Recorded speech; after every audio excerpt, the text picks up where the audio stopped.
دو لفظوں کا باعتبار ترتیب اور معنی کے مناسب ہونا. مثلا دربن دربا،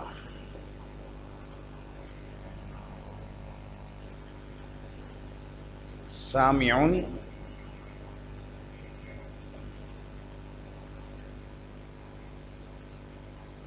سمعن سامعون. یہ تعریف مثال کی روشنی میں سمجھیے ذرا کہ یہ تعریف کیا ہے.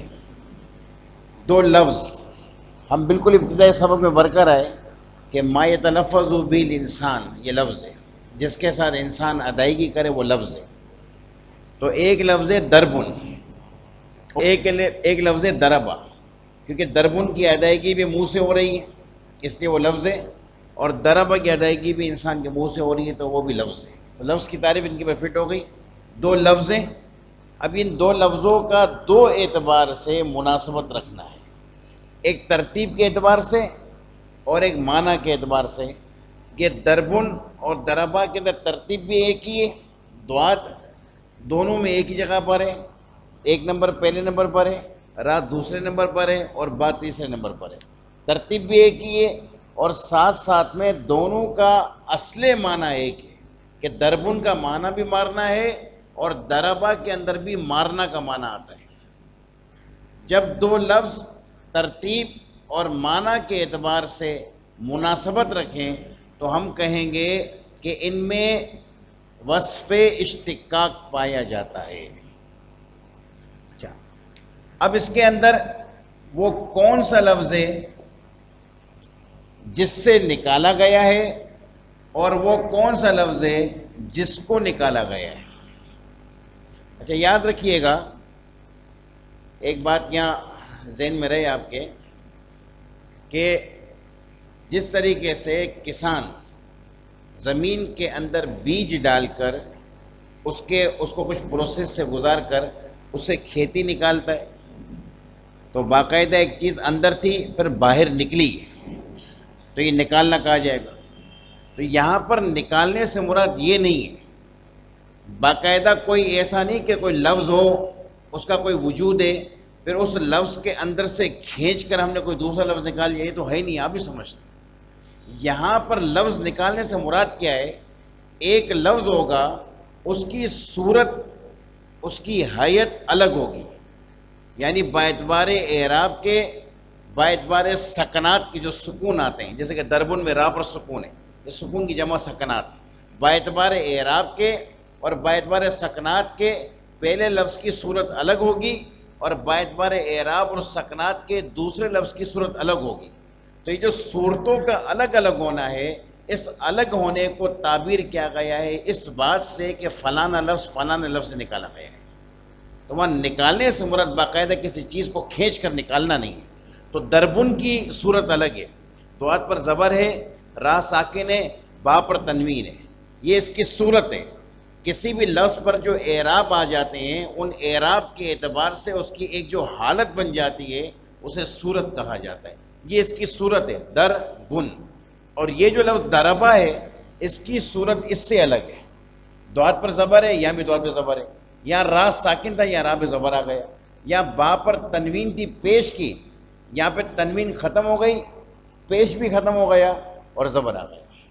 تو اس کی صورت اور اس کی صورت الگ ہے. تو ہم یہ کہیں گے کہ یہ والی صورت کو اس صورت سے بنایا گیا ہے. پہلے یہ صورت تھی پھر اس میں کانٹ چھانٹ کر کے یہ والی صورت بنائی گئی. تو اس صورت کو جو صورت سے بنایا گیا تو اب ہم یوں کہیں گے کہ اس کو اس سے نکالا گیا ہے، یہ مراد ہے نکالنے سے. اب اس کو اس سے نکالا گیا تو جس سے نکالا جاتا ہے اسے کہتے ہیں مشتق منہ.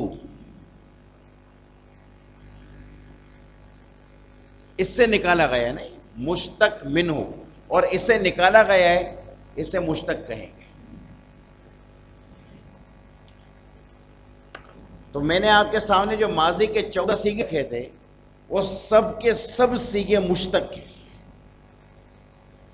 اور ان کا مشتق منہ مصدر ہے، اور مصدر میں آپ کے سامنے کل بیان کر چکا. کہ مصدر کیا چیز ہے. تو دربا دربا دربو آخر تک، دربنا جمع متکلم کے سیغے تک، یہ 14 کے 14 سیغے دربن سے نکلے ہیں. تو ان 14 سیغوں کے لیے دربن مشتق منو ہے اور وہ 14 سیغے مشتق ہیں.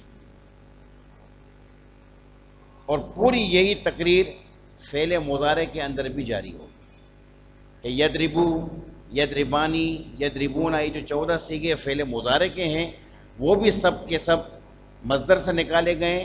مصدر ان 14 سیغوں کے لیے مشتق منو ہے اور وہ 14 سیغے مضارع کے مشتق ہیں. اب سمجھ گئے بھائی اشتقاق مشتق کس کو کہتے ہیں؟ یہ اصل میں باتیں اس لیے بتائی جا رہی ہیں کہ آپ کے ذہن میں رہیں اور آگے جا کے ان کے بہت کام ہیں. حالانکہ اشتقاق کی قسمیں بھی ہیں، میں ان میں نہیں جا رہا. یہ اشتقاق صغیر کہلاتا ہے. ابھی اشتقاق کبیر الگ ہے، اشتقاق اکبر الگ ہے. میں ان باتوں میں نہیں لے جانا چاہتا کیونکہ ہمارا پر ٹائم پیریڈ چھوٹا ہے. یہ اشتقاق صغیر کہلاتا ہے اور اشتقاق صغیر ہی سب سے زیادہ استعمال ہوتا ہے، اسی کا استعمال سب سے زیادہ ہے. میرے خیال سے بات سمجھ میں آ گئی. کوئی اس حوالے سے کوئی کیلو کال کوئی بات آپ کے ذہن کے اندر ہو؟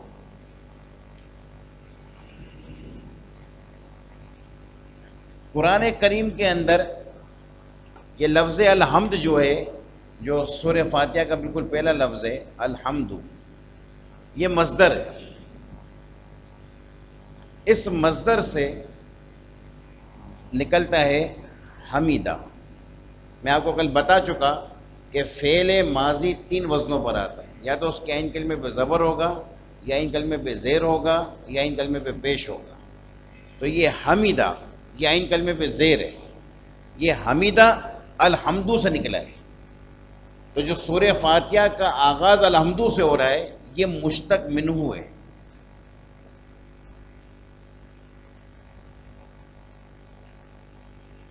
تو حمیدہ کا ماضی یا حمیدہ کا مضارع قرآن کریم میں کہیں بھی استعمال ہوا ہو وہ سب کا سب مشتق ہو جائے گا. کہ ماضی مضارع سارا مشتق ہے، تو یہ ماضی ہے، یہ مشتق ہو جائے گا. آ رہی سمجھ میں آپ کو بات؟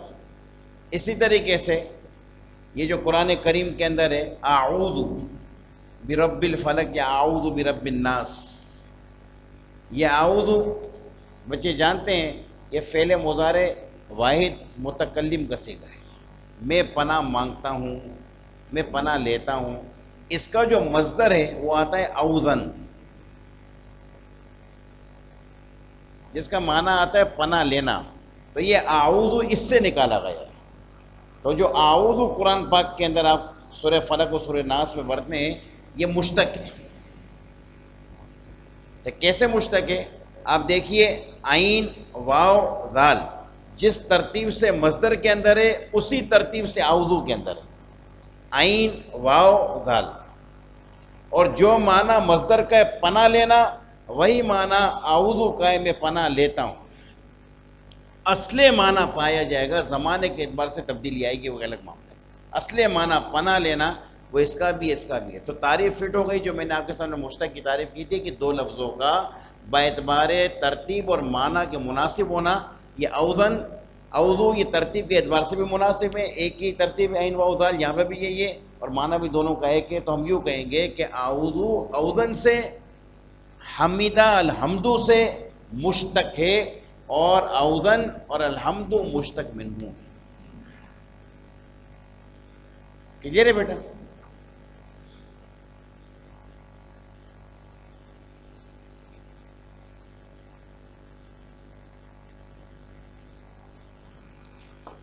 اس کے بعد ہمارا سبق فعل کی اقسام کے اعتبار سے ہم جو ہے، اچھا میں ایک یاد دہانی کروا دوں. 2 چیزیں جو ہے نا اپنا چھوٹ گئی ہیں اور وہ میں بھولا نہیں ہوں. ہو یہ رہا ہے کہ آپ کے سامنے وقت کم ہوتا ہے تو جو ٹاسک بنا کر ایک بندہ پوائنٹس بنا کر آتا ہے ان میں سے 1-2 رہ جاتے ہیں تو وہ اگلے دن میں جاتے ہیں، اگلے دن کے اور اگلے دن میں چلے جاتے ہیں، تیسرا دن. تو وہ جو 2 پوائنٹ تھے وہ دوسرے دن کے تھے بلکہ پہلے دن کے تھے. وہ پہلے دن سے دوسرے میں گیا، دوبارہ تیسرا دن ہو گیا. مگر آج بھی ہو نہیں سکیں گے تو ہم کل سبق شروع جب کریں گے تو پہلے ان دو چھوٹی ہوئی چیزوں کو ہم کور کر لیں گے، پھر ہم آگے کی طرف آئیں گے. وہ دو چھوٹی ہوئی چیزیں ہیں کیا؟ مضارع کے صیغوں کی پہچان اور امر کا بیان. یہ میں نے آپ کو نہیں کروایا، وہ چھوٹ گئی ہیں، تو انشاءاللہ تعالیٰ عزیز کل کے سبق میں کروا دوں گا. فی الوقت ہمارا جو اس وقت زیر بیس سبق ہے وہ کیا ہے؟ ہمیں 4 چیزیں سمجھنی ہیں: لازم، متعدی، معروف، مجہول. یہ چاروں فعل کی اقسام ہیں، اور جس کی قسم ہوتے ہیں اسے مقسم کہا جاتا ہے.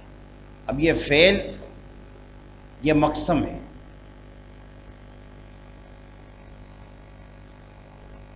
مقسم. اور یہ چاروں اقسام ہیں. اقسام قسم کی جمع ہے. تو لازم یہ بھی فعل کی قسم، متعدی یہ بھی فعل کی قسم، معروف بھی، مجہول بھی، اور یہ چاروں کو ملا کر اقسام کہہ دیا جائے. ان کی تعریفیں سمجھتے ہیں، ان کی مثالیں دیکھتے ہیں، اور تعریف کو مثالوں پہ منطبق کریں گے تو انشاءاللہ تعالیٰ عزیز چاروں کا مفہوم کھل کر سامنے آ جائے گا. سب سے پہلے لازم، ایسا فعل جو فاعل سے مل کر پورا ہو جائے اور اسے مفعول بہ کی حاجت. یہ لازم کی تعریف ہے. ایسا فعل جو فاعل سے مل کر پورا ہو جائے اور اسے مفعول بہ کی حاجت نہ ہو. یہ 2 حصے ہیں تعریف کے. فعل جو فاعل سے مل کر پورا ہو جائے، 1. نمبر 2، اسے مفعول بہ کی حاجت نہ ہو. میں ایک مثال آپ کے سامنے رکھوں گا. وہ مثال انشاءاللہ تعالیٰ یہ 1-2 مثالیں لازم متعدی دونوں کو واضح کر دیں گی.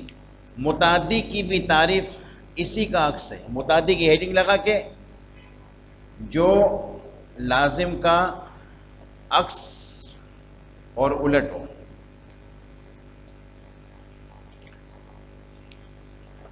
متعدی کی تعریف میں نے آپ اسی پر کر لیں.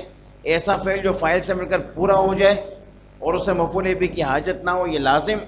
ایسا فعل جو فاعل سے مل کر پورا نہ ہو اور اسے مفعول بہ کی حاجت ہو، یہ متعدی. کیونکہ اس کا عکس یہی ہوگا. یہ فاعل سے مل کر پورا ہو جائے، وہ فاعل سے مل کر پورا نہیں ہوگا. اسے مفعول بہ کی حاجت نہیں ہے، اسے مفعول بہ کی حاجت ہے. تو یہ لازم کا عکس سے متعدی اور الٹ ہے. اب آپ دیکھیے، ہم 1-2 مثالیں اردو کی آپ کے سامنے پیش کرتے ہیں، انشاءاللہ تعالیٰ عزیز دونوں کلیئر ہو گئے. زید سویا، اس میں ایک کام ہے اور ایک کام کرنے والا ہے. جب آپ کو کوئی بندہ یہ کہتا ہے زید سویا، تو آپ اتنے کلام سے مطمئن ہو جاتے ہیں، اس سے مزید کسی بات کا تقاضا نہیں کرتے. لیکن مزید سوالات ہوں وہ ایک الگ معاملہ ہے، وہ دوسری باتیں ہوں گی. مگر زید سویا کا جو جملہ سینٹینس ہے یہ پورا ہے. اس کو مکمل کرنے کے لیے مزید کسی چیز کے ملانے کی ضرورت نہیں. زید سویا، اسی سے پتہ چل گیا کہ سامنے کہنے والا کیا کہہ رہا ہے. تو زید وہ کام کرنے والا ہے، سویا یہ کام ہے. تو یہ سویا ایسا فعل ہے جو فاعل سے مل کر پورا ہو جاتا ہے اور اسے مفعول بہ یعنی آبجیکٹ کی ضرورت نہیں ہوتی، حاجت نہیں ہوتی اسے. لیکن جب آپ نے یہ کہا زید نے سنا، آپ کسی کے بھی اس کلام سے مطمئن نہیں ہوں گے جب تک کہ آپ یہ سوال نہ کر لیں زید نے کیا سنا. زید نے سنا، یہ کلام پورا نہیں ہے، تسلی نہیں ہوگی. آپ سامنے والے سے سوال کریں گے زید نے کیا سنا، تو اس کا مطلب یہ ہوا زید یہ سننے والا اور سنا یہ فعل، تو فعل اپنے فاعل سے مل کر پورا نہیں ہو رہا، بلکہ آپ جو سن رہے ہیں اس کلام کو تقاضا کر رہے ہیں کہ مجھے بتاؤ اس نے کیا سنا ہے. تو اس کا مطلب کہ یہ وہ کلام ہے جسے مکمل ہونے میں مفعول بھی کی حاجت ہے، آبجیکٹ کی حاجت ہے. اس نے قرآن سنا، اس نے کسی بزرگ کی نصیحت سنی، اس نے نعت سنی، کیا سنا اس نے. اسی طریقے سے جب آپ یوں کہیں گے کہ خالد نے دویا، آپ یہ سن کر مطمئن نہیں ہوں گے، آپ اس سے پوچھیں گے. آپ جو کہہ رہے ہیں کہ خالد نے دویا، خالد نے اپنے اسکول کا بیگ دھویا، خالد نے برتن دھویا، خالد نے امامہ دھویا، کیا دھویا؟ اسے پوچھیں گے آپ. تو اس کا مطلب یہ ہو گیا کہ خالد کام کرنے والا، دھونا کام. لیکن جب آپ کو کسی نے کہا کہ خالد نے دھویا، تو یہ فعل سے اور فاعل سے آپ مطمئن نہیں ہوئے، آپ نے تقاضا کیا کہ مجھے وہ چیز بھی بتاؤ جس کو اس نے دھویا ہے، تاکہ تیرا کلام پورا ہو جائے اور میں مطمئن ہو جاؤں. تو اب حاصل یہ نکلا کہ فعل جب فاعل سے مل کر پورا ہو جائے اور آپ کو کسی تیسری چیز کی طلب نہ رہے اور آپ مطمئن ہو جائیں، وہ فعل لازم ہے. اور فعل جب فاعل کے ساتھ مل کر بیان کیا جائے اور آپ تیسری چیز کو طلب کریں تو سمجھ جائیں کہ وہ فعل متعدی. کلیئر ہے بیٹا؟ لازم اور متعدی قرآن کریم میں اس کی کئی مثالیں. ابھی میں نے آپ کے سامنے اعوذ رکھا، قل اعوذ. نبی علیہ الصلوۃ والسلام پر جب جادو ہوا تھا تو جبریل امین علیہ السلام اللہ تعالیٰ کے حکم سے نبی علیہ الصلوۃ والسلام کی بارگاہ میں یہ 11 آیتوں کا تحفہ پیش فرمایا تھا، کہ 5 آیتیں سورہ فلق میں ہیں اور 6 آیتیں سورہ الناس میں. تو اس وقت نبی علیہ الصلوۃ والسلام کو اللہ تعالیٰ نے حکم فرمایا، کل اے محبوب آپ یوں فرمائیے. کیا فرمائیے؟ میں پناہ لیتا ہوں، اعوذ. اب میں پناہ لیتا ہوں، نبی علیہ الصلوۃ والسلام پناہ لینے والے فاعل اور پناہ لینا فعل. ہر کوئی سوال کرے گا کہ آقا علیہ الصلوۃ والسلام کس کی پناہ لیتے ہیں، وہ اعوذ سے مطمئن نہیں ہوگا. تو آگے اللہ تعالیٰ فرما رہے برب الفلق، میرا محبوب صبح کے رب کی پناہ لے رہا. اب بات ہو جائے گی پوری. تو یہ اعوذ متعدی، یہ فاعل سے مل کر پورا نہیں ہو رہا، اسے مفعول بھی کی ضرورت ہے، حاجت. اسی طریقے سے سورہ کافرون کے اندر لا اعبد، میں نہیں پوجتا، میں نہیں عبادت کرتا. یہ بھی نبی علیہ الصلوۃ والسلام ارشاد فرما رہے ہیں، کفار کو کہہ رہے ہیں، کفار جن بتوں کو تم پوجتے ہو، لا اعبد، میں نہیں پوجتا. اب یہ لا اعبد کے اندر نہ پوجنے والے نبی علیہ الصلوۃ والسلام اور پوجنا فعل، مگر یہ فعل پوجنا نبی علیہ الصلوۃ والسلام کے ساتھ مل کر پورا نہیں ہوا. سامنے والا طلب کرے گا کہ آقا علیہ الصلوۃ والسلام کس کو نہیں پوجتے ہیں، تو پھر کہا جائے گا بتوں کو نہیں پوجتے.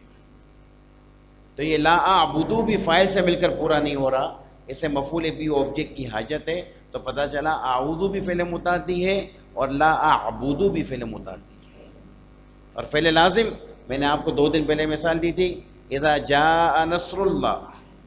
تو جاء نصر اللہ، آئی اللہ کی مدد، اللہ کی مدد آ گئی.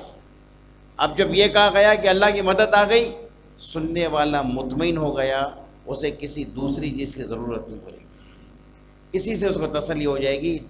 مدد آئی، آنا فعل، مدد جو ہے نا اپنا مدد، اللہ کی مدد آئی، یہ فاعل، یہ فعل اپنے فاعل کے ساتھ مل کر پورا ہو گیا، اسے کسی تیسری چیز کی ضرورت نہیں. اتنے کلام سے آپ کا سننے والا تسلی پا جائے گا، مطمئن ہو جائے گا. تو لازم ہے.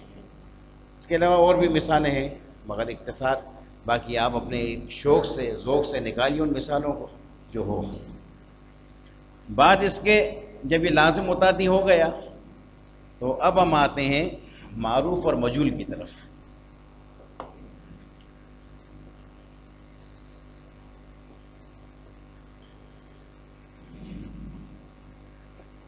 جس کا کرنے والا معلوم، مجہول اس کا الٹا ہے، جس کا کرنے والا معلوم نہ ہو.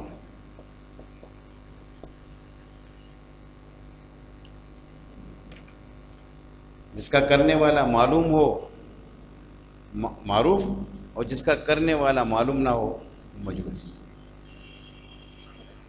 اب میں ایک بائر کی مثال دے کے آپ کو سمجھاؤں تاکہ یہ معاملہ کلیئر ہو جائے۔ مثال کے طور پر یوں کہا جائے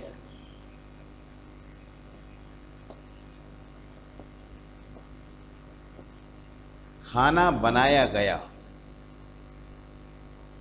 اب آپ کو معلومات کیا ملی؟ ایک ایسی چیز ہے جسے بنایا گیا ہے، تیار کیا گیا ہے، اور وہ کیا چیز ہے؟ کھانا ہے۔ ہر بندہ سمجھتا ہے کہ کھانے پر کام ہوا ہے، اسے تیار کیا گیا ہے۔ تو جس پر کام ہو وہ تو آبجیکٹ ہوتا ہے نا، مفعول بھی ہوتا ہے۔ جیسے آگے چل کے سبق آئیں گے تو اس کو اور کلیئر ہو جائے گا۔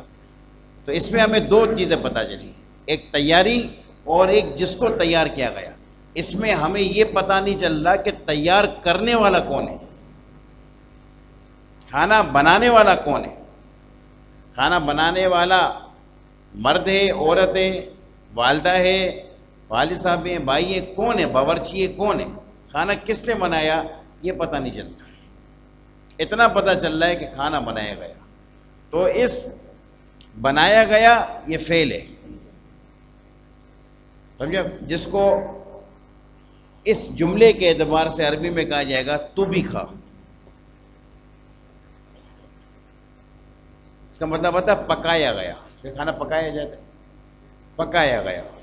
اب یہ تو بھی کھا کا معنی ہے پکایا گیا۔ تو جب تو بھی کھا کا معنی پکایا گیا ہے اور ہمیں جو ہے اس کا پکانے والا معلوم نہیں ہے کہ بھائی وہ ہے کون، تو یہ وہ فعل ہو گیا جس کا کرنے والا معلوم نہیں، تو اسے مجہول کہا جائے گا۔ جیسے میں نے آپ کے سامنے تعریف کرتے من یؤت الحکمہ، من یؤت الحکمہ فقد اوتی خیرا کثیرا، جسے حکمت عطا کی گئی اسے بہت بڑی بلائی عطا کی گئی۔ اوتیا عطا کی گئی، بلائی عطا کی گئی۔ جس چیز کو عطا کیا گیا وہ بلائی وہ بھی پتہ ہے، اور عطا کرنا فعل وہ بھی معلوم ہے۔ عطا کرنے والا کون ہے اس آیت میں معلوم نہیں۔ ہمارا آپ کا اعتقاد یہی ہے کہ اللہ نے کیا، مگر آیت کے لفظوں میں پتہ نہیں، کیونکہ یہ تو ساری لفظوں کی باتیں ہو رہی ہیں نا، اعتقاد کی باتیں نہیں ہو رہی، نو صرف لفظوں کی باتیں۔ لفظوں کے اندر ہمیں نہیں پتا کہ عطا کرنے والا کون ہے۔ ہمارا اعتقاد، ہمارا عقیدہ بے شک یہی ہے کہ عطا فرمانے والا اللہ تعالیٰ ہے، مگر لفظوں کے اعتبار سے ہمیں نہیں پتہ چل پا رہا جملے کے اندر کہ عطا کرنے والا کون ہے۔ تو وہ اوتیا فعل اور خیرن کثیرہ جسے عطا کیا گیا مفعول، اور عطا کرنے والا کون ہے وہ نہیں معلوم۔ تو جس فعل کا فاعل معلوم نہ ہو تو وہ مجہول ہے۔ تو قرآن کریم کی اس آیت میں اوتیا مجہول ہے۔ آگے سمجھ میں آپ کو؟ اب جب آپ مجہول سمجھ گئے تو معروف خود ہی سمجھ جائیں۔ معروف اس کا الٹا ہے، جس کا کرنے والا معلوم۔ اللہ رب العزت قرآن کریم میں ارشاد فرماتا ہے انا اعطینا، بے شک ہم نے عطا کیا۔ یہ میں نے آپ کو کل بھی بتایا تھا فعلنا، یہ جمع متکلم ہے، اور یہ بھی آپ کے سامنے بات کی تھی کہ نون الف نا سے پہلا والا ساکن ہو تو جمع متکلم کو سیکھا ہے۔ آطی، یہ یا ساکن ہے، آطینا ہم نے عطا کیا۔ تو یہاں پر عطا کرنا فعل، عطا کرنے والا نا، اور وہ اللہ تعالیٰ ہے۔ ہم نے یعنی اللہ تعالیٰ نے عطا کیا۔ کس کو عطا کیا؟ کا، آپ کو، آپ کو نبی علیہ الصلوۃ والسلام۔ اور کیا عطا کیا؟ الکوثر، کوثر عطا کیا۔ تو وہاں فعل بھی پتہ ہے، فاعل بھی پتہ ہے۔ تو جس فعل کا فاعل معلوم ہو اسے معروف کہا جاتا ہے۔ اسے غالباً انگلش کے اندر معروف کو ایکٹیو وائس کہتے ہیں، اسے پیسو وائس کہتے ہیں۔ یہ جو ہے اس حساب سے آپ کے لیے ذرا سا سہل ہو جائے گا کہ اس کے اندر مفعول کو بتلایا جاتا ہے فاعل، اور یہاں پر فاعل کو ہی رکھا جاتا ہے۔ پھر ایک تنبیہ یاد رکھیے گا، یہ معروف مجہول تو آپ کے سامنے ہو گیا، ایک تنبیہ مزید یاد رکھیے گا، وہ یہ کہ لازم جو ابھی آپ پیچھے سمجھ کر آئے، لازم سے جو فعل آئے گا، ٹھیک ہے، اپنے لازم خود بھی فعل ہوگا، تو اس سے جو فعل آئے گا وہ ہمیشہ معروف ہوگا. لازم سے کبھی بھی مجہول نہیں آئے گا، یہ تنبیہ یاد رکھیے گا. لازم سے ہمیشہ معروف آئے گا. آپ جب کسی فعل کے اس بارے میں سن لیں کہ یہ لازم ہے تو سمجھ جائیں کہ اس سے معروف آئے گا، مجہول نہیں آئے گا. مثلا وہ بیٹھا، وہ سویا، وہ اٹھا، وہ گیا، وہ آیا. اردو ترجمہ کرتے وقت لفظ نے نہیں آئے، یہ لازم ہونے کی علامت ہے. اب جب وہ آیا اس میں نے نہیں آ رہا، وہ سویا اس میں نے نہیں آ رہا. لیکن جب آپ یہ کہیں گے اس نے مارا، نے آ رہا ہے. اس نے کھایا، اس نے دھویا، اس نے لیا، ان تمام فعلوں کے ترجمے میں نے آ رہا ہے. تو جس میں لفظ نے آ جائے ترجمہ کرتے وقت وہ متعدی ہے، اور جس کے ترجمے میں نے نہ آئے وہ لازم ہے. اور لازم کا مجہول نہیں آتا، متعدی کا معروف بھی آئے گا، مجہول بھی آئے گا، دونوں آئیں گے. اب مثلا اخذا، حمزہ خا ذال، اخذا، یہ اس کا مطلب اس نے پکڑا.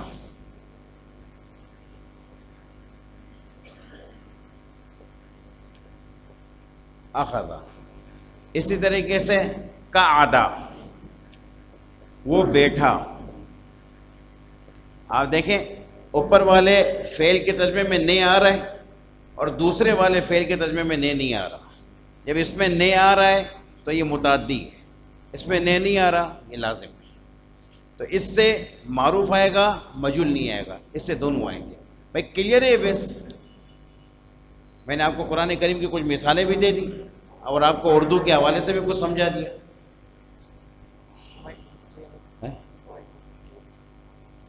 سمجھا نہیں؟ ہاں لگ لے. آپ کو کوئی سوال اس حوالے سے کرنا ہو تو آپ کر سکتے ہیں، کوئی بات پوچھنی ہو. ہم چلیں آگے بھائی.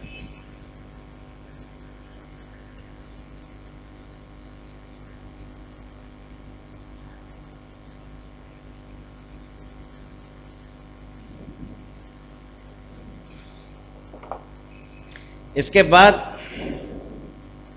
میں آپ کے سامنے کل ثلاثی مجرد کے حوالے سے کچھ باتیں کرایا اور وہ سمجھا بھی گیا کہ میں ثلاثی کو ثلاثی کیوں کہتے ہیں، مجرد کو مجرد کیوں کہتے ہیں.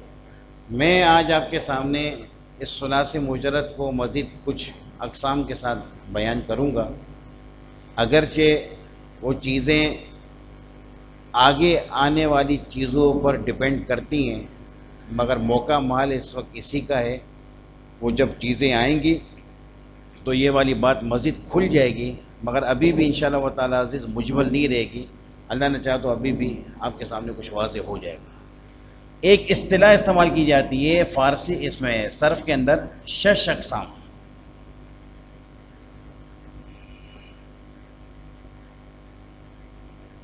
شش اقسام. شش فارسی کا لفظ ہے اور فارسی میں شش کہتے ہیں 6 کو، اور اقسام یہ عربی کا لفظ ہے، یہ قسم کی جمع ہے. تو اس کا مطلب یہ ہو گیا 6 اقسام، 6 قسمیں. اگر آپ اس کا ترجمہ کریں گے تو یہ بنے گا 6 قسمیں. فارسی میں صرف کے اندر شش اقسام سے کیا مراد ہے؟ تو صرف کے اندر شش اقسام سے جو مراد ہے پہلے میں وہ لکھ دیتا ہوں، پھر ہر ایک کی کچھ نہ کچھ وضاحت کر دوں گا.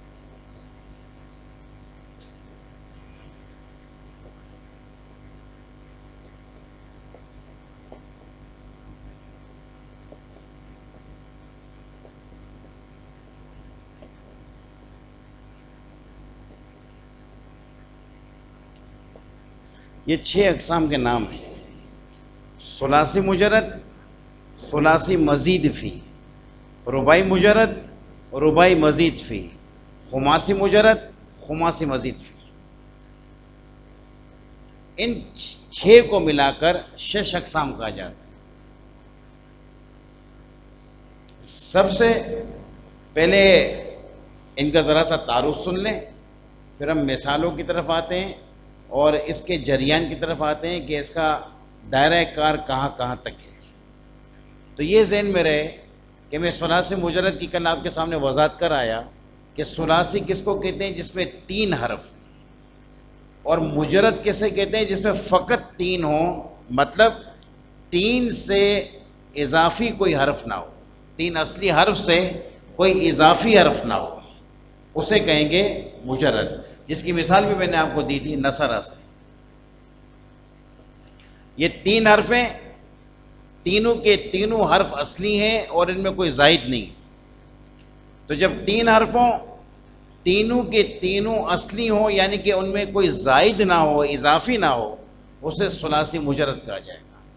ہر عقل مند طالب علم ثلاثی مجرد کی تعریف جب جان چکا، اسی سے وہ رباعی مجرد اور خماسی مجرد کو بھی جان جائے گا۔ ثلاثی مجرد جس میں 3 حرف ہوں اور 3 سے کوئی زائد نہ ہو، یعنی کہ اضافی نہ ہو، تو رباعی مجرد جس میں 4 ہوں اور 4 سے کوئی زائد نہ ہو، اضافی نہ ہو۔ خماسی مجرد جس میں 5 ہوں، یعنی کہ 5 سے کوئی زائد نہ ہو، اضافی نہ ہو۔ رباعی مجرد کی مثال بعثرہ،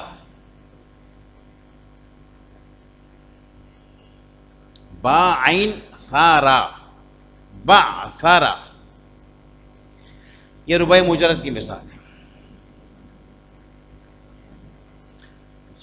خماسی مجرد سفر جلون،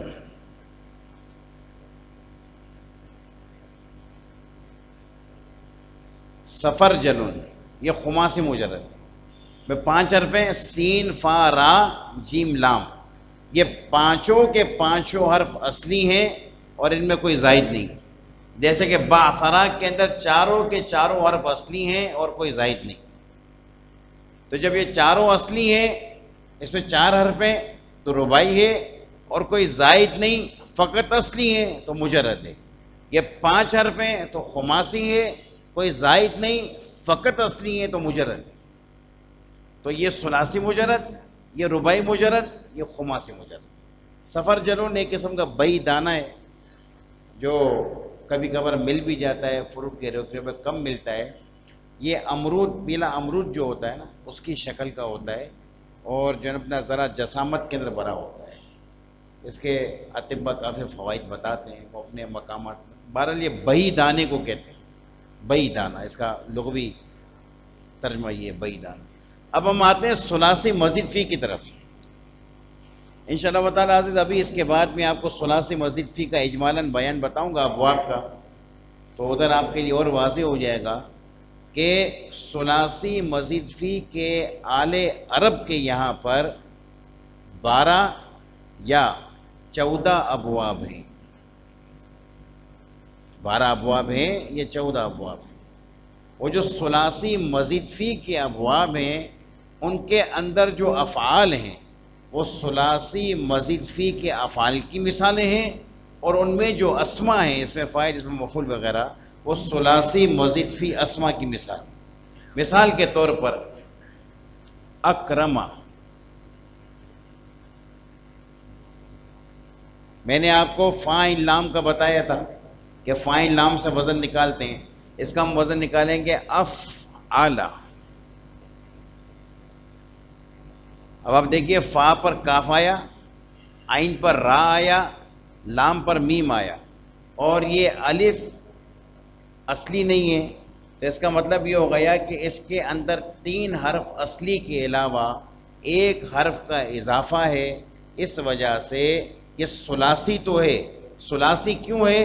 کیونکہ اس میں 3 حرف اصلی ہیں، مگر صرف 3 حرف اصلی نہیں، 3 حرف اصلی کے علاوہ 1 حرف زائد بھی ہے، اس وجہ سے اسے مزید فی کہا جاتا ہے۔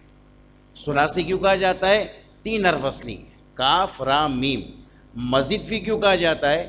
کیونکہ 3 حرف اصلی کے علاوہ ایک حرف زائد بھی، اس وجہ سے اس کو مزید فی کہا جاتا ہے، مزید فی جس میں اضافہ کیا گیا ہو۔ تو یہ ایسا ثلاثی ہے جس کے اندر ایک حرف کا اضافہ کیا گیا ہے، تو یہ ثلاثی مزید فی ہے کیونکہ ایک حرف اس کے اندر زیادہ ہے۔ اور رباعی مزید فی، اس کی مثال تسر بلا،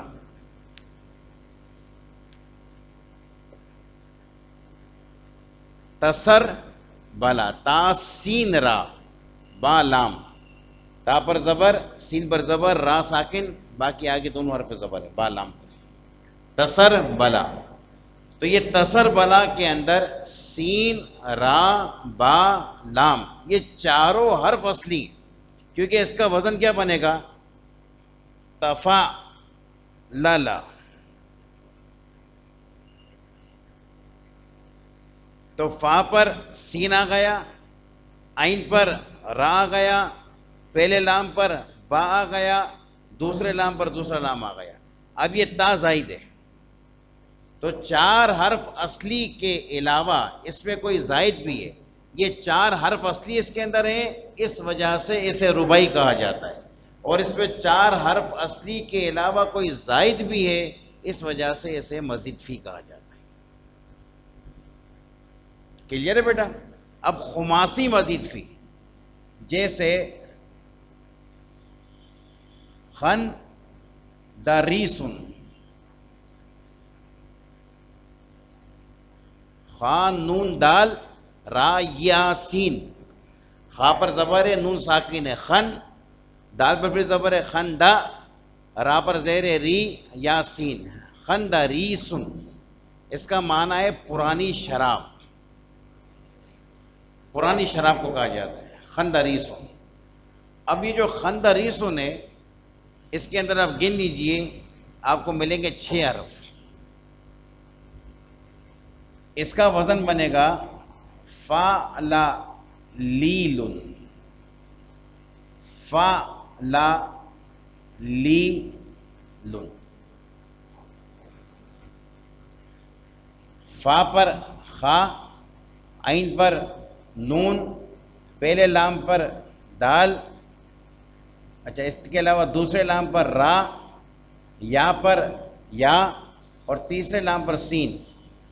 تو یہ یا زائد ہے اور یہاں پہ بھی یا زائد ہے، باقی سارے اصلی، خا، نون، دال، را، سین، یہ 5 حرف اصلی ہیں اور یا زائد ہے، تو اسے خماسی اس لیے کہا جاتا ہے، اس پہ 5 حرف ہیں، اور مزید بھی اس لیے کہا جاتا ہے کہ 5 حرف اصلی کے علاوہ کوئی زائد نہیں۔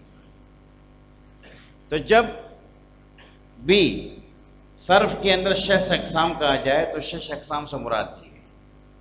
اب اس کے اندر ایک تنبیہ سن لیجئے، ثلاثی مجرد، ثلاثی مزید فی، رباعی مجرد، رباعی مزید فی، یہ چاروں کے چاروں فعل میں بھی آئیں گے، اسم میں بھی آئیں گے۔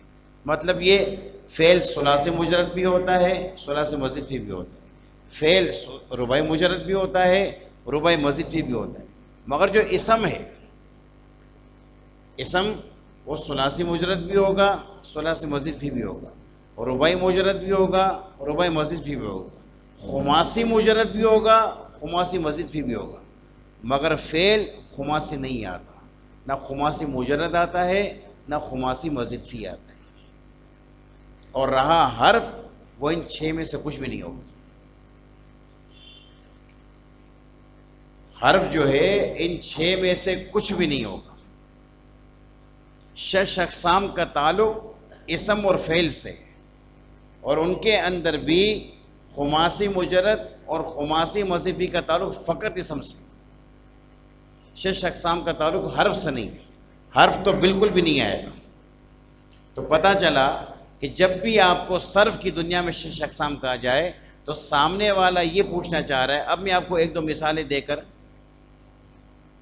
اس کو مزید کلیئر کرواؤں گا انشاءاللہ۔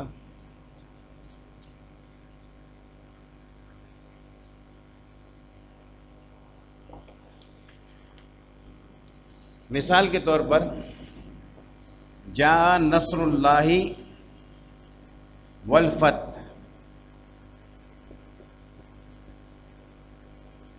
یہ جو والفت ہے، الفت، میں نے آپ کو اسم کی علامت میں بتایا تھا کہ الف لام یہ اسم کی علامت ہے، تو علامت کو تو ہٹا دینا، علامت تو اصل نہیں ہوا کرتی. اب آپ کے پاس لفظ بچ گیا فتح.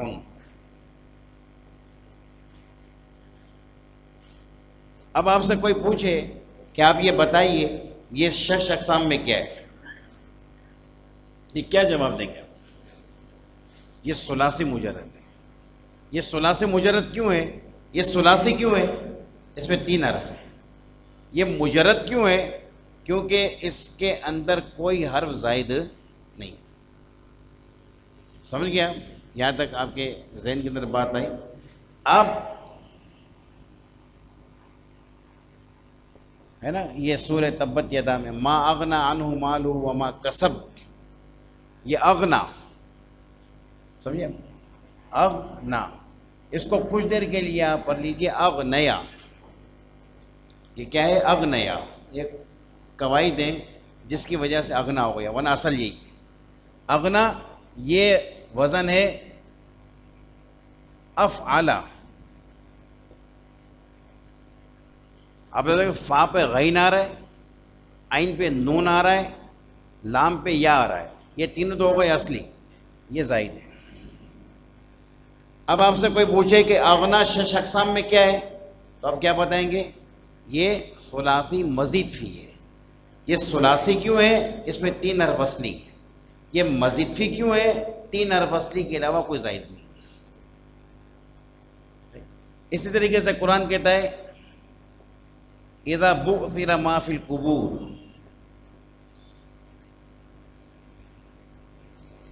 تو یہ بعثر، ابھی ہم نے آپ کو بعثر کی مثال دی، تو اب اس کا وزن کیا بنے گا؟ فعلیلا. فعلیلا، فا پر با آیا، عین پر عین آیا، پہلے لام پر ثا آیا، دوسرے لام پہ را آیا. یہ چاروں حرف اصلی ہیں اور ان میں کوئی زائد نہیں ہے. تو 4 حرف ہیں اس لیے رباعی ہے، اور چاروں اصلی ہیں، کوئی زائد نہیں ہے اس لیے مجرد ہے. آگے وہ سمجھ میں بات. اللہ تعالیٰ ارشاد فرماتا ہے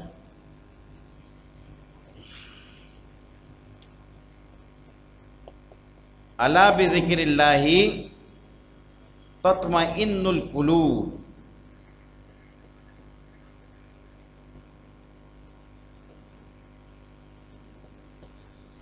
اب یہ تطمئن جو ہے اس کو دیکھتے ہیں. یہ در حقیقت آپ کا جملہ وزن بنے گا تفعلیلو. سمجھے؟ تفعلیلو.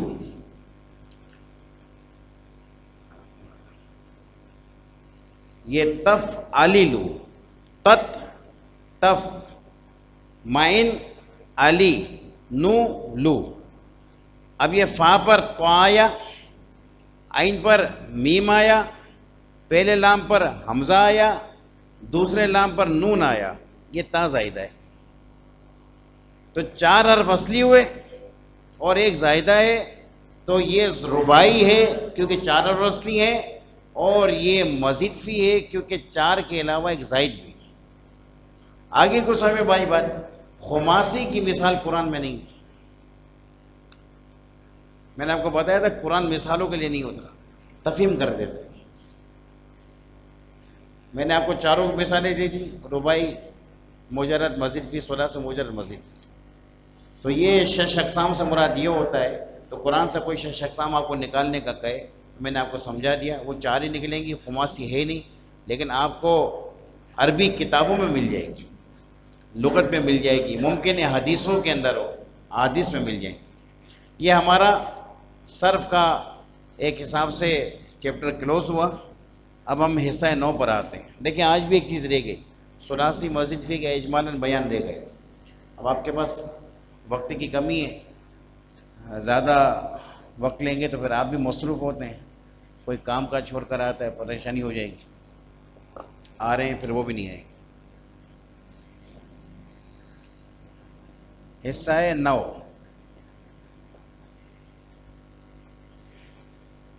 حصہ صرف ہمارا مکمل ہوا. آج اب ہم حصہ نو کی طرف آتے ہیں. اگر آپ کے ذہن کے اندر ہو اور اگر کوئی بتاتے رہو مجھے خوشی ہوگی. کل ہم نے حصہ نو میں آخر میں کیا پڑھا تھا؟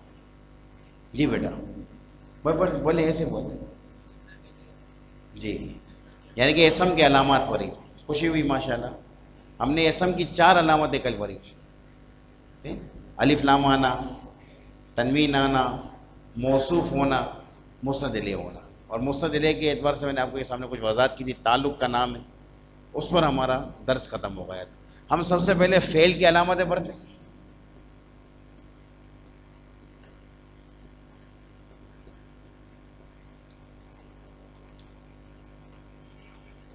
ایک بات علامت کے اعتبار سے اپنے ذہنوں میں بٹھا لیں.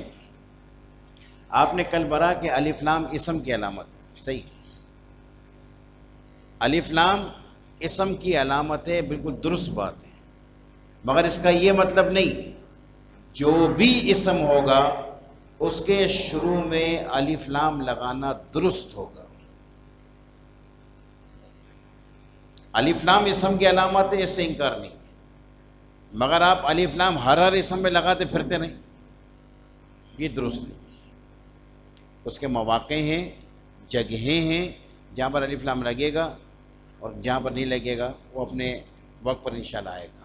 اسی طریقے سے فعل کی جو ابھی علامات آئیں گی، اس کا یہ مطلب نہیں کہ مثلا ابھی آپ کو بتاؤں گا کہ فعل کے شروع میں قد کا آنا یہ فعل کی علامت ہے. تو اب آپ اپنے حساب سے جسے فعل پائیں اس کے شروع میں قد لگا دیں، ایسا نہیں. ہر فعل کے شروع میں قد آ جائے ایسا نہیں، ایسا ہرگز نہیں ہوتا. بعض افعال کے شروع میں قد آئے گا، بعض افعال کے شروع میں قد نہیں آئے گا. اب پتہ چلا کوئی عنصر سے پہلے قد لگا رہا ہے. ہم نے تو آج تک کسی کتاب میں نہیں پڑھا کہ امر سے پہلے قد آتا، وہ بھی عازم حرف کسی کو سے پہلے. تو یہ علامات کا مطلب یہ کہ فعل پر آئے گا، یہ مطلب نہیں کہ ہر فعل پر آئے گا. علامت کا مطلب یہ ہے. علامت کا مطلب یہ ہے کہ الف لام اسم پر آئے گا، یہ مطلب نہیں کہ ہر اسم پر آ جائے گا. ہے نا سب بھائی؟ جیسے مثال کے طور پر یہ جو داڑھی ہے یہ مردوں کی علامت ہے، مگر آپ کو اپنے معاشرے میں کوسج بھی ملیں گے. عربی کے اندر کوسج کہا جاتا ہے اس شخص کو جس کا قدرتی طور پر اس جگہ پہ بال نکلے ہی نہ، جیسے کہ عبداللہ ابن زبیر کے لیے آتا ہے. مدارج النبوت کے اندر شیخ موقع عبداللہ محدث دہلوی رضی اللہ تعالیٰ نے ارشاد فرمایا عبداللہ ابن زبیر کوسج تھے، فطرتاً ان کے گالوں پر بال آئی نہیں تھے. اور آپ کو معاشرے میں ابھی بھی ایسے مرد مل جائیں گے کہ جن کے جو ہے اپنا گالوں پر بال نہیں ہیں. اب آپ کہو کہ جو ہے اپنا مرد کی علامت جو ہے اپنا بال آنا ہے، تیرے پاس یہ علامت نہیں تو مرد ہی نہیں ہے، تو جوتے کھاؤ گے کیا کرتے؟ بھائی مرد کی علامت چہرے پہ داڑھی کا آنا یہ مطلب نہیں کہ ہر مرد کے چہرے پہ داڑھی ہوگی. تو بالکل اسی طریقے سے الف لام یہ اسم کی علامت ہے. اس کا یہ مطلب نہیں کہ جو اسم دے گے اس کے شروع میں الف لام لگا دے، جو فعل دے گے اس کے شروع میں قد لگا دے. تو یہ فرق ملوز خاطر ہے. شروع میں قد کا آنا،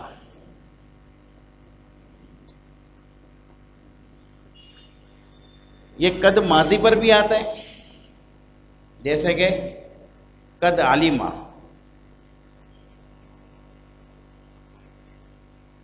اور یہ قد مضارع پر بھی آتا ہے، جیسے کہ قد نرا.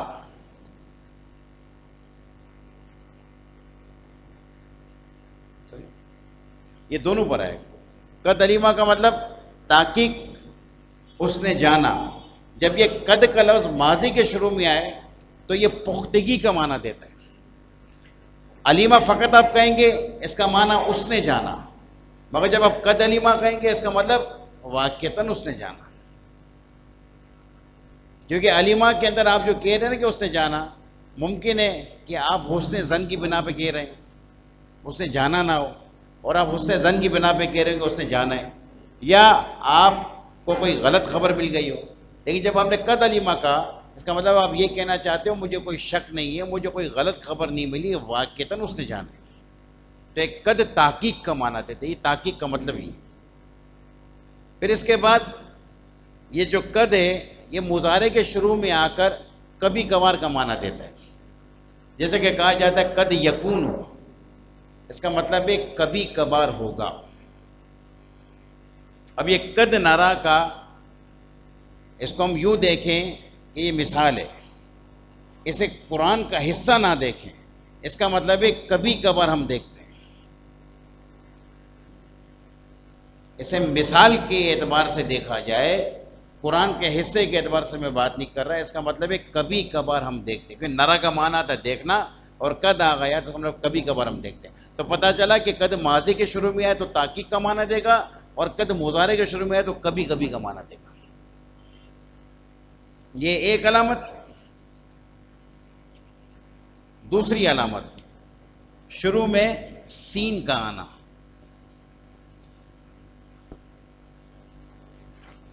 یہ جیسے کہ سیقول،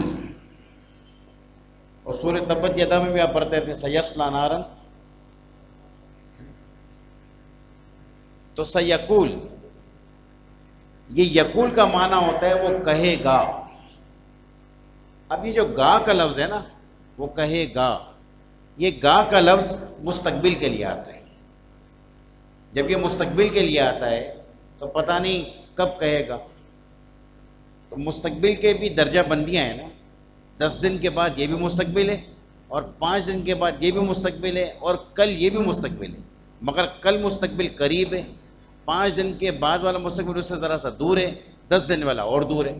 تو یہ جو مستقبل کے اندر قرب اور بعد ہے، اس قرب اور بعد کو بتانے کے لیے سین آتا ہے. اب سین کا مطلب ہے کہ ان قریب کہیں گے، کچھ ہی دیر کہیں گے. ارے سمجھ میں آپ کو، سیصلا ان قریب اسے تپش دی جائے گی، اسے جلایا جائے گا. اور تیسری علامت، شروع میں سوفا کا آنا. جیسے کہ اس کی مشہور و معروف آیت ہے سوف یعطیک ربک فترضی ولسوف یعطیک. اب یہ جو سوفا ہے یہ بھی فعل کی علامت ہے. اس کا مطلب یہ ہو گیا کہ قد سین سوفا یہ کبھی بھی اسم کے شروع میں نہیں آئیں گے، یہ ہمیشہ فعل کے شروع میں آئیں گے. اور سوفا کا بھی مطلب کیا ہے؟ ان قریب آپ کو آپ کا رب دے گا. اب دونوں میں ان قریب ہے، مگر سین کا ان قریب زیادہ قریب ہے، اور سوفا کا ان قریب ذرا سا دور ہے. اب یوں سمجھ لیجئے 5 دن بعد جو کام ہونے والا ہے اس کے لیے سین آئے گا، اور 10 دن بعد جو کام ہونے والا ہے اس کے لیے سوفا آئے گا. سأعملو ان قریب میں کام کروں گا، سوف اعملو ان قریب میں کام کروں گا. دونوں کا ایک ہی مفہوم ہے، مگر فرق ہے قرب اور بعد کے اعتبار سے. اس کی ایک اور علامت، شروع میں حرف جزم کا آنا. حرف جزم ایسے حروف جو کسی کلمے کے شروع میں آئیں اور آخر کی حرکت کو ختم کر دیں. جیسے مثال کے طور پر یضربو ہے. اب آپ دیکھیں آخر میں با پر پیش ہے، لیکن جب اس کے شروع میں لم آئے گا، لم، یہ با کی حرکت کو ختم کر دے گا، یہ ہو جائے گا لم یضرب. جو آخر کی حرکت کو ختم کر دیں اسے حرف جزم کہا جاتا ہے. تو یہ حرف جزم بھی فقط فعل کے شروع میں آئے گا، اسم کے شروع میں نہیں آئے گا.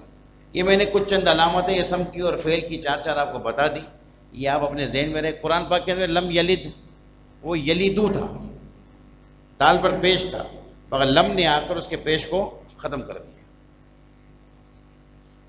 اب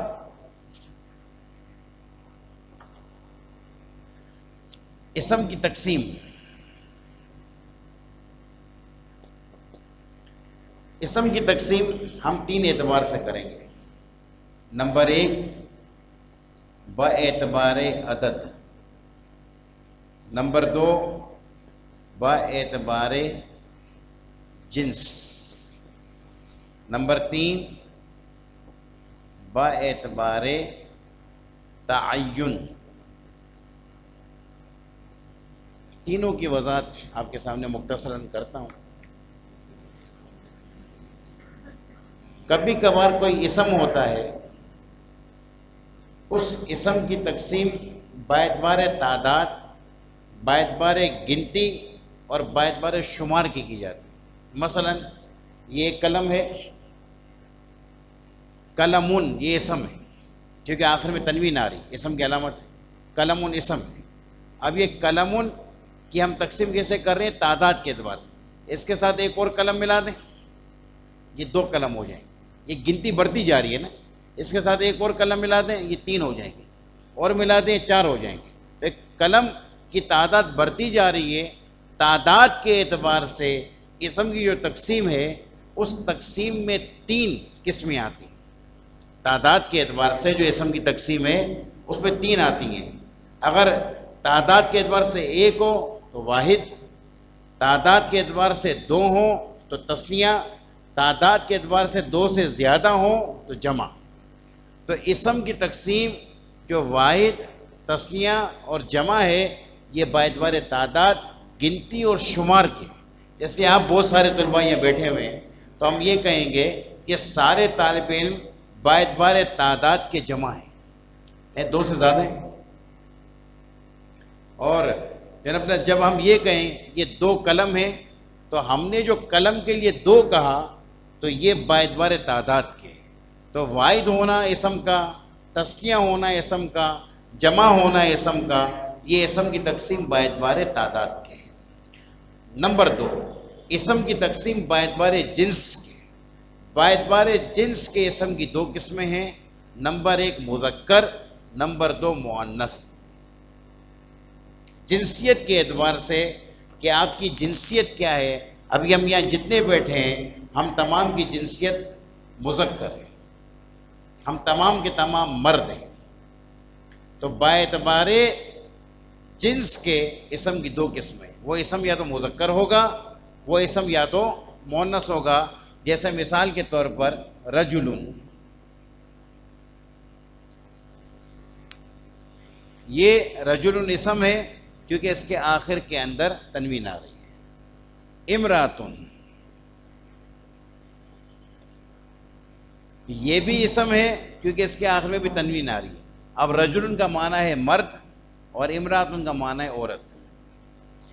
جتنے بھی میل فیمیل اس کے اندر آئیں گے وہ جو ہوں، شیر شیرنی، سمجھے اب، ہاتھی ہتھنی، گائے بیل، مرد عورت، بچہ بچی، استاد استانی، یہ جتنے بھی آئیں گے یہ تمام کے تمام اسم کی جو تقسیم ہے یہ باعتبار جنس کے ہیں۔ سمجھ گئے آپ؟ جیسے کہ بیل کے لیے ثورون آتا ہے، سا واو را اور را پر تنوین، ثورن یہ بیل کے لیے آتا ہے، اور گائے کے لیے بقرتن آتا ہے، با قاف را بولتا، بقرتن آتا ہے۔ تو ہم کہیں گے کہ ثورن یہ مذکر ہے اور بقرتن یہ مونس ہے۔ اب آپ سے کہیں کہ مذکر مونس کیا ہے، تو آپ کہو گے کہ مذکر مونس ہونا بھی اسم ہے۔ تو آپ کہو گے کہ یہ جو مذکر مونس ہونا اسم ہے، یہ کون سا اسم ہے؟ ہم کہیں گے کہ یہ اسم کی تقسیم باعتبار جنس کے ہے۔ سمجھ گئے آپ؟ تیسری اور آخری تقسیم باعتبار تعین کی۔ باعتبار تعین کا کیا مطلب؟ کہ جب کسی اجنبی بندے کو بلایا جائے، آپ سڑک پہ جا رہے ہیں، کوئی بندہ آپ کے آگے کھڑا ہے، آپ کو اس کے آگے سے گزرنا ہے، اب وہ ہٹے گا تو آپ گزریں گے، تو آپ اس کو بولیں گے بھائی ذرا سائڈ پہ ہو۔ اب یہ جو آپ نے بائی کا لفظ کہا نا، آپ اسے جانتے نہیں، تو بائی کا لفظ عام ہے، کسی کے لیے بھی استعمال کر سکتے، لیکن جب آپ کو معلوم ہو کہ سامنے کھڑا کون ہے تو مثلا آپ کہو نوید صاحب ذرا سا سائڈ پہ ہو جائے، تو یہ جو آپ نے نوید کہا اس کا مطلب کیا وہ اسے جانتے ہیں۔ تو تعین کا مطلب ہوتا ہے پہچان، تو باعتبار پہچان اور باعتبار عدم پہچان کے اسم کی پھر 2 قسمیں ہیں۔ پہچان کے اعتبار سے اسم کو معرفہ کہا جاتا ہے، اور عدم پہچان کے اعتبار سے، پہچان نہ ہونے کے اعتبار سے اسم کو نکیرہ کہا جاتا ہے۔ اسے اکثر نکرا نکرا پڑھتے رہتے ہیں، یہ کاف کے نیچے زیر ہے، نکیرہ، لیکن اب کثرت استعمال نکرا ہے تو بھی کوئی اتنی بڑی غلطی نہیں ہے۔ اب مثلا میں نے آپ کو مثال تو دی تھی معرفہ اور نکرہ کے اعتبار سے۔ اب یہ جو قرآن کریم کی آیت ہے محمد الرسول اللہ، سورہ فتح کی بالکل آخری آیت، محمد الرسول اللہ۔ اب یہ محمد کا جو لفظ ہے یہ اسم ہے، یہ کیوں اسم ہے؟ یہ نام ہے، اور نام ہمیشہ اسم ہوتا ہے، یہ آپ بھی سمجھتے ہیں، نام ہمیشہ اسم ہوتا ہے، تو یہ اسم ہے، ساتھ ساتھ میں یہ واحد ہے، کیونکہ ایک محمد کی بات ہو رہی اور وہ ہیں ایک، بے نظیر ہیں ایک۔ نمبر دو، باعتبار تعداد کے واحد ہے اور باعتبار جنس کے مذکر ہے، اور باعتبار تعین کے معرفہ ہے، ایک خاص ذات کا نام، وہ آپ سمجھتے ہیں۔ اسی طریقے سے هو اللہ احد، سمجھے آپ؟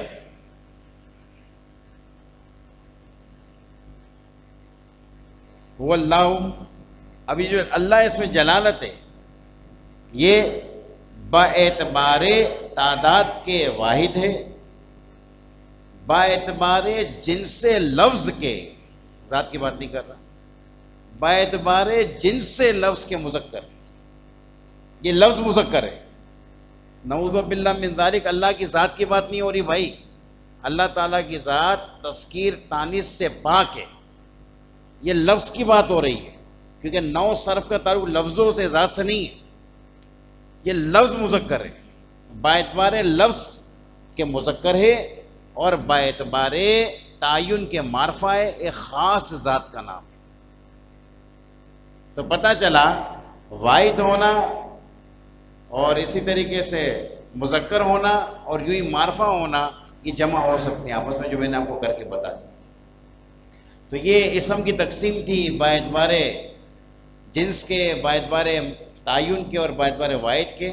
اب ہمارا جو سبق اگلا تھا آج کے دن کرنا تھا وہ منصرف غیر منصرف کا تھا، وہ پورا ٹاسک رہ گیا ہے، تو میں جو ہے نا کل اسی کو کرواؤں گا۔ صرف پورا ہو چکا ہمارا، نو پورا کا پورا رہ گیا ہے، تو میں انشاءاللہ تعالیٰ کل آپ کے سامنے منصرف غیر منصرف کا بیان اور چند مرکبات، مرکب اضافی، مرکب توصیفی، مفید غیر مفید بتاؤں گا، کیونکہ طریقہ کار یہی ہے کہ پہلے مفردات بتا دیے جائیں، مفردات بتانے کے بعد مرکبات بتائے جائیں، مرکبات بتانے کے بعد آپس میں جوڑنے کا طریقہ بتایا جائے، اور سب سے لاسٹ میں یہ ترکیب، وہ انشاءاللہ تعالیٰ اپنے وقت پر آئے گا۔ ہمیں اس 15 دن کی کلاس میں اگر ہماری توجہ اچھی رہی، اتنی سمجھ بوجھ ہو جائے گی کچھ نہ کچھ، کہ یہ فاعل ہو رہا ہے، یہ مفعول ہو رہا ہے، اس پہ زبر اس لیے آ رہا ہے، اس پہ پیش اس لیے آ رہا ہے، یہ جملہ فعلیہ ہوتا ہے، ترکیب یوں ہوتی ہے، کچھ نہ کچھ ہمیں انشاءاللہ تعالیٰ ان کی معرفت ہو جائے گی۔ اللہ تعالیٰ ہم تمام کا حامی و ناصر ہو۔ جو کچھ ارحم الراحمین العالمین اس دورے کی اس کلاس کے اندر پڑھا گیا، سنا گیا، سمجھا گیا، تمام کو اپنی بارگاہ سمجھت میں قبول فرما۔ ہم تمام طلباء کے ذہنوں کو دین متین کے علم کے لیے کشادہ فرما۔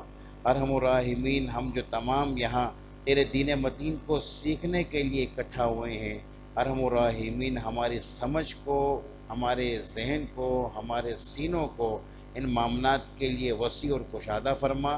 جو پریشانیاں ہیں ان پریشانیوں کو اس علم دین کے صدقے میں دور فرما۔